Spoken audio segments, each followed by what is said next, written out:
केवल थरे मात्र एहाकु खाआंतु। छोट पिलांक कफ घीआ भली तरळीजिव।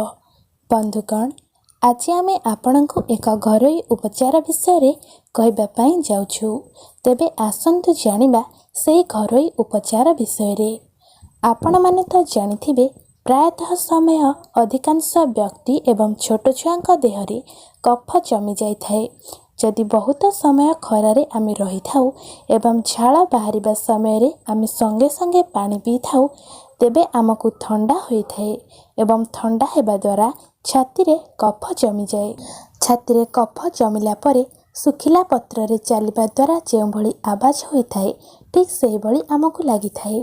अधिकांश एही समस्या छोट छुआंक देहरे देखिबा पई मिली थाए, किंतु एथिरे चिंता करिवार कोनोसी आवश्यकता नाही।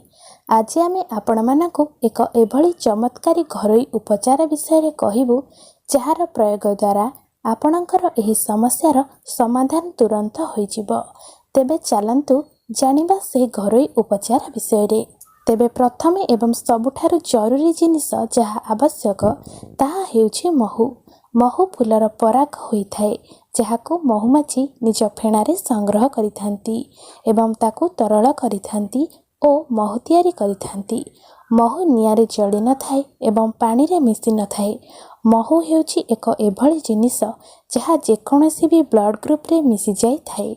महू पाचन क्रिया रे मध्य सहाय्य करिथाए एवं महू खाइबा द्वारा आपणक भितरे थिबा समस्त कीटाणु को नष्ट करि देई थाए। जदि आपणक छुआर निश्वास नेबारे कोनोसी असुविधा हेउछि अथवा कोनोसी श्वास संबंधी समस्या देखा देउछि, तेबे आपण 1 चमच तथा 5 ग्राम महू नियंतु एवं सेथिरे 5 रु 6 बुंदा अदा रस नियंतु। एहाकु भला भाबरे मिसाई दियंतु। एहाकु 20 मिनिट परे खाइबा पई दियंतु। द्वितीय रे आपण अन्य एक पात्र रे अल्प किछि महू नियंतु एवं सेथिरे गरम पानी पकाई भला भाबरे मिसाई दियंतु एवं एही मिश्रण को छोट छुआर छाती रे मालिश करंतु। एहार प्रयोग द्वारा छाती भीतर थिबा कफ महरे थिबा गरम अंश द्वारा तरली जीव एवं आपण देखिबे किछि दिनर प्रयोग मध्यरे किभली शिशुटी कफरु मुक्ति पाउछि एवं संपूर्ण भावे सुस्थ होई पारुछि। तो दर्शक बंधु, आपण मानकु जदि आमर ही भिडियोटी भल लागि थाए, तेबे निश्चित आपण माने सांग मानक सह शेयर करंतु एवं एही भली सुंदर सुंदर स्वास्थ्य संबंधी टिप्स पाइबा पई आम चैनल को सब्सक्राइब करंतु। धन्यवाद।